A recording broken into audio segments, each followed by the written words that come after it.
A sloth, a donkey, and a curious human. Send a prompt and see what they're doing. One hits record with a question on his mind. Two brothers pick it up, see what they find. Corn takes his time, Herman's got the facts. Back and forth, they never hold back. My weird prompts, come on in, that's where we begin. My weird prompts, glad you're here. This episode was generated using artificial intelligence. Please verify facts. You know, Corn, this whole show runs on GPU compute, and we wouldn't be here without Modal. Seriously. And that's what powers all our text-to-speech. Everything you're hearing right now. They're an AI infrastructure platform. Developers use them to run GPU workloads in the cloud with zero infrastructure headaches. If you're building anything with AI, check them out. Modal.com. It is 2:47 in the morning. Somewhere in rural Ohio, a 68-year-old retiree is sitting in her favorite armchair. She has her iPad open, mindlessly scrolling through Amazon, looking for a gift for her grandson. But the TV is on in the background, tuned to QVC, and a host is spending 12 minutes explaining every single mechanical nuance of a $199 heated massage chair. Suddenly, she puts the iPad down. She picks up the phone. She doesn't go to the Amazon app to find a cheaper version. She calls the number on the screen. That image feels like a relic from 1994, but here's the reality of 2026. That single phone call is part of a $12.3 billion revenue stream for QVC and HSN. Everyone has been predicting the death of late-night TV sales and mailbox catalogs for 15 years, yet they aren't just surviving. In many niches, they are actually thriving with profit margins that would make a Silicon Valley startup weep. Today's prompt from Daniel is about exactly that. He's asking if these analog sales channels even still exist in the age of Amazon dominance, and more importantly, who on earth is actually buying from them? It's a great question because on the surface, it makes no sense. Why wait for a catalog or watch a 20-minute infomercial when you have a global search engine in your pocket? By the way, today's episode is powered by Google Gemini 3 Flash, which is helping us parse through some of this wild market data. Herman Poppleberry here, and I have been diving into the 2026 retail reports. The numbers are staggering. We aren't just talking about a few leftovers from the greatest generation. The global catalog market alone was valued at over $128 billion this year. It is projected to hit nearly $250 billion by 2030. Wait, hold on. $250 billion for paper booklets. I thought we were all about the paperless office and digital transformation. My mailbox is usually just a graveyard for pizza coupons and dental flyers. Who is sending out these high-end catalogs? And why are they spending the money on postage? It is all about the catalog renaissance. Brands like Wayfair, Williams, Sonoma, and even Amazon itself have actually increased their print spend. Here is the technical why. Digital customer acquisition costs, or CAC, have become unsustainably high. In a world of AI-generated web content and endless dropshipping scams on social media, a physical catalog represents what marketers call trust architecture. So, because the internet is increasingly a dumpster fire of fake reviews and generic products, a glossy book in my hand feels, what, more real? Precisely. Well, not precisely. I mean, it's about tactile engagement. A digital ad disappears the second you scroll past it. It lives for maybe 1.5 seconds in your consciousness. A physical catalog stays in a home for an average of 15 to 30 days. It sits on the coffee table. It's passive discovery versus active search. I see that. When I go to Amazon, I'm a man on a mission. I need a specific USB-C cable or a very particular type of coffee filter. I search, I click, I leave. I'm not exactly browsing the way people used to walk through a mall. And that is the fundamental failure of the Amazon interface for certain demographics. Amazon is a search engine. It is brilliant if you know what you want, but it is terrible at discovery for people who want to be told what they need.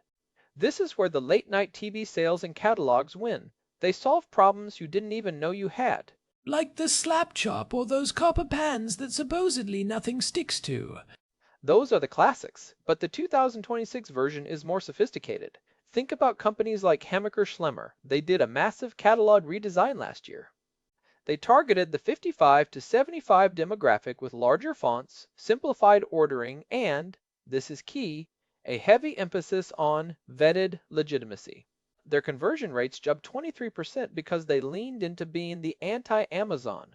It's funny you mention the age thing. We tend to think of the 65 plus crowd as being left behind by tech, but they actually hold the most disposable income. If you're a retailer, you'd be crazy to ignore them just because they prefer a phone or a physical form over a complex mobile app. The data backs you up. The 65 plus cohort represents 47% of all TV shopping revenue, even though they are only 17% of the population. But here is the weird prompt. Twist, millennials are actually more engaged with physical catalogs than Gen X is right now. No way. The generation that grew up on TikTok wants a paper booklet? They view it as a tactile break from digital fatigue. It's the same reason vinyl records and film cameras came back. There is a psychological weight to holding a curated selection of items that someone, a human, theoretically chose for you. It feels authentic in a way that an algorithmically generated, recommended for you carousel on a website never does. You mentioned QVC's revenue earlier. 12 billion is no joke, but how are they handling the fact that nobody watches linear cable anymore? I haven't had a cable box in a decade. They've made a massive pivot to fast channels, free ad-supported streaming TV. If you open Pluto TV or Roku or Samsung TV Plus, the home shopping networks are right there. And the cost to air on those digital shippable streams is significantly lower than a primetime slot on a traditional cable network. Plus, they can target by region and interest. So the infomercial hasn't died, it just moved to a different screen. But does the format change? Is it still the high energy, but wait, there's more, vibe? It's actually moved toward trust building. A typical Amazon product page has a 30-second video if you're lucky. QVC or an HSN segment will spend 8 to 12 minutes on a single item. They show you the inventor.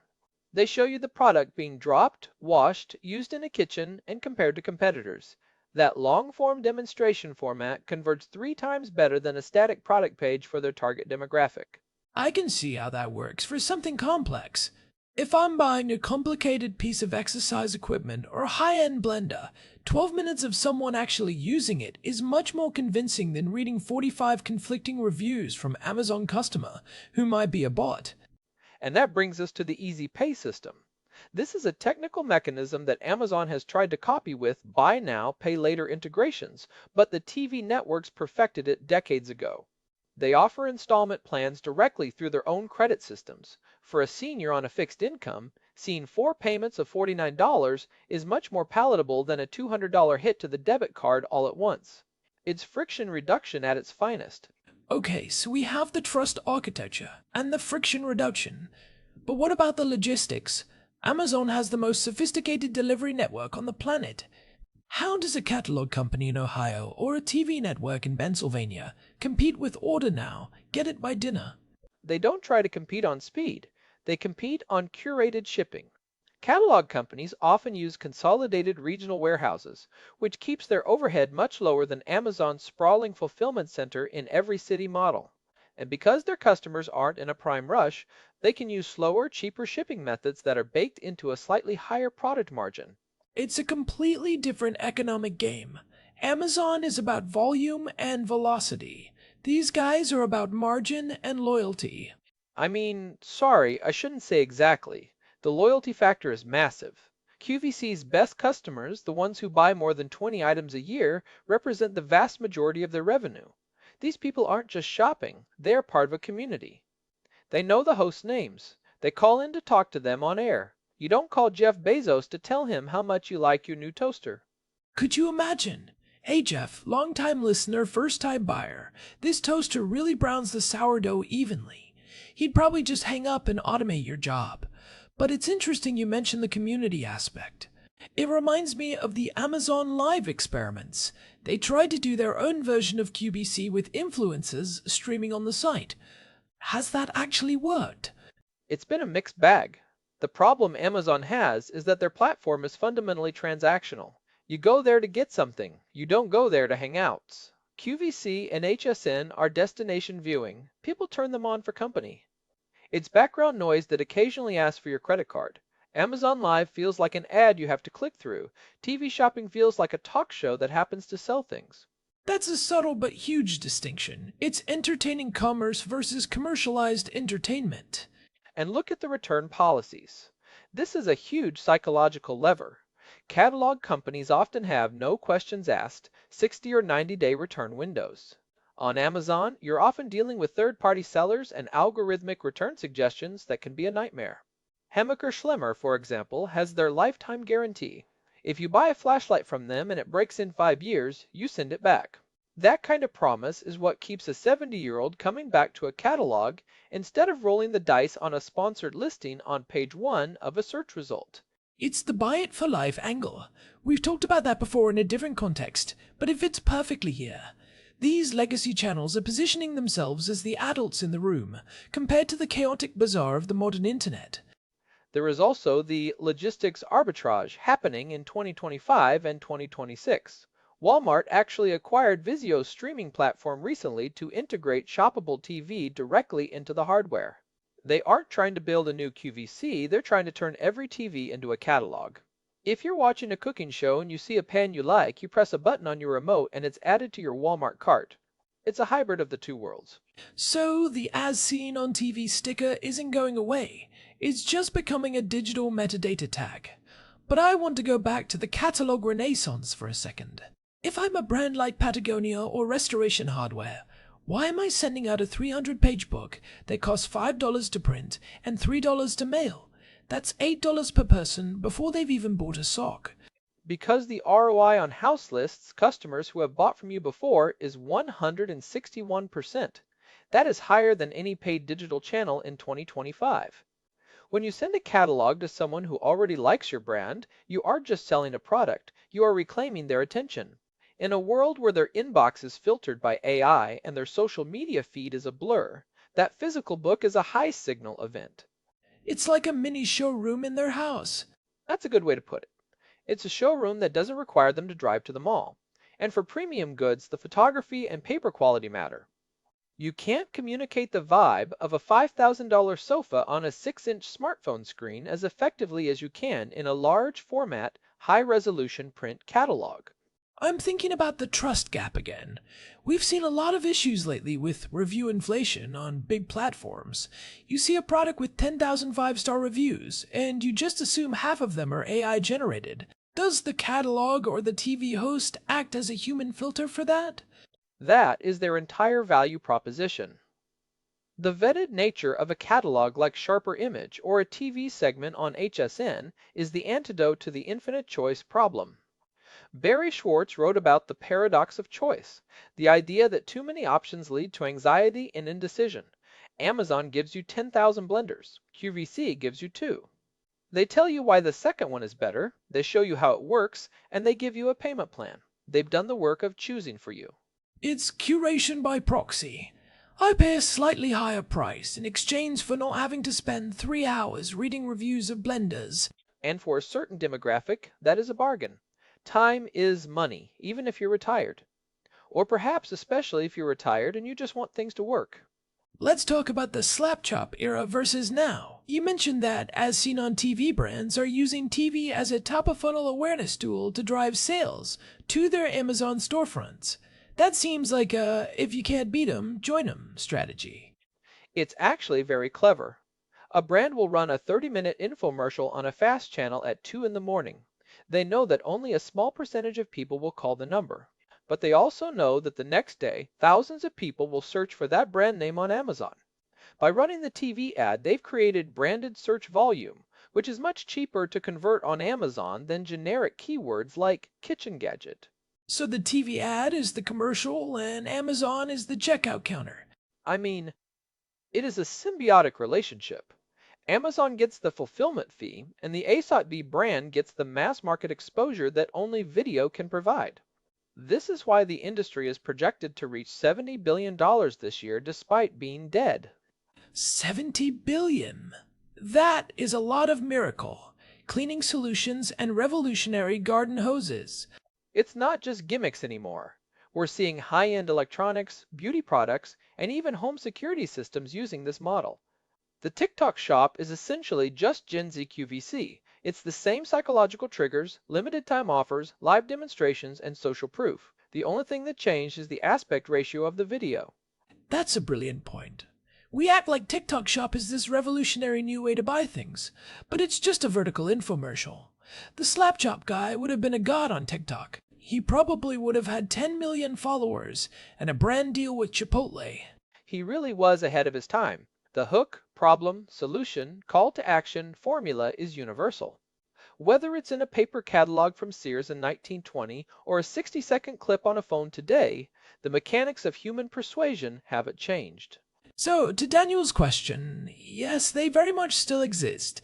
They just aren't where we, the digitally native crowd, usually look. We're looking at apps, they're looking at the mailbox and the Discovery tab on their smart TV. And the economic reality is that these channels are often more profitable per customer than the high churn world of social media advertising. If you can get a customer to trust your catalog, you have them for life. If you get them to click an Instagram ad, you have them until the next shiny thing pops up in their feed.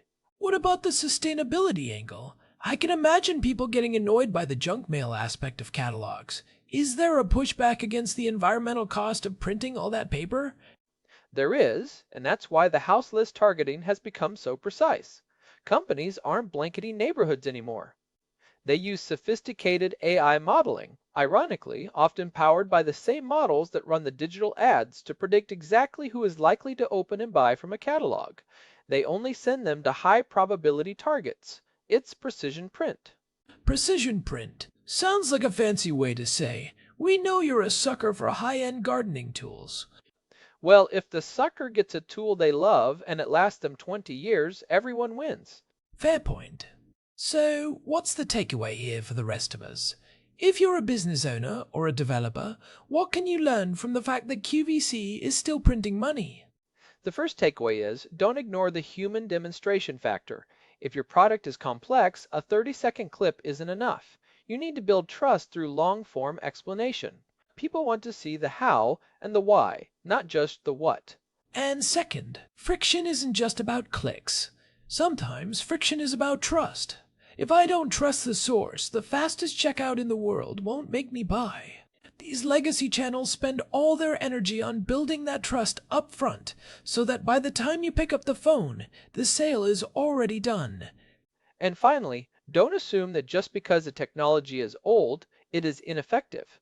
The mailbox is one of the few places where you still have a 100% open rate. Even if someone is just walking the catalog to the recycling bin, they have to look at it. You can't say that about a banner ad or an email.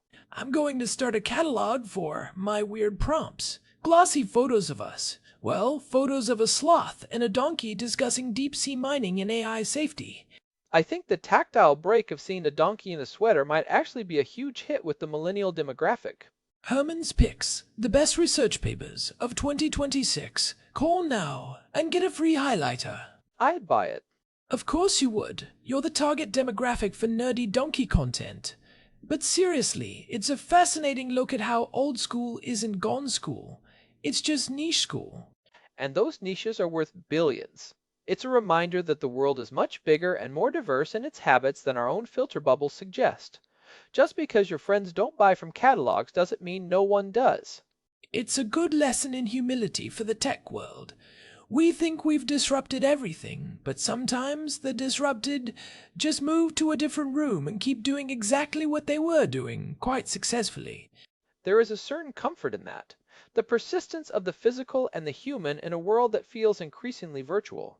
Even if that physicality is a 15-pound easy-way folding ladder that I definitely don't need, but now kind of want after hearing you describe the demonstration format.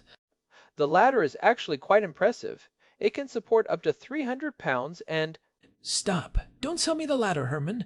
We have a podcast to finish. Right. Sorry. Got carried away by the trust architecture. It happens to the best of us, especially when there's a 12-minute demo involved. Well, speaking of demos, I think we've thoroughly demonstrated why these channels are still kicking. Daniel, thanks for the prompt.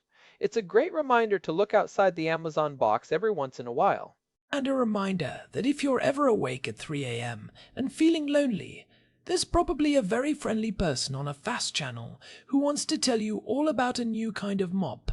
It's a service, really. A very profitable service. All right, I think we've covered the as seen on TV landscape. Any final thoughts on the future? Does Gen Z eventually succumb to the lure of the mailbox? I think we're already seeing it. As digital spaces become more cluttered and fake, the realness of physical objects and long-form human interaction becomes a premium product. The catalog of the future might not be 100 pages of junk. It might be a 20-page zine from a brand you love, treated like a collector's item. Curated junk, the ultimate 2026 lifestyle brand. You joke, but that is literally what some of these drop brands are doing on Shopify right now. They send out a physical postcard or a small booklet to their top customers to announce a new release. It's the catalog model, just shrunk down and hyped up. Everything old is new again, including us, hopefully. We're working on it. Thanks as always to our producer Hilbert Flumingtop for keeping the wheels on this thing. And a big thanks to Modell for providing the GPU credits that power the AI behind our scripts. This has been My Weird Prompts. If you're enjoying these deep dives into the weird corners of our economy, a quick review on your podcast app really helps us reach more people who might be interested in why catalogs still exist. Or just send a catalog of our show to your neighbors. I'm sure they'll love the tactile break. See you next time. Later. This episode was produced using Google Gemini 3 Flash, text-to-speech by Chatterbox. Thanks for listening to our show, My Weird Prompts, where our thoughts go from slow takes to facts on QVC change and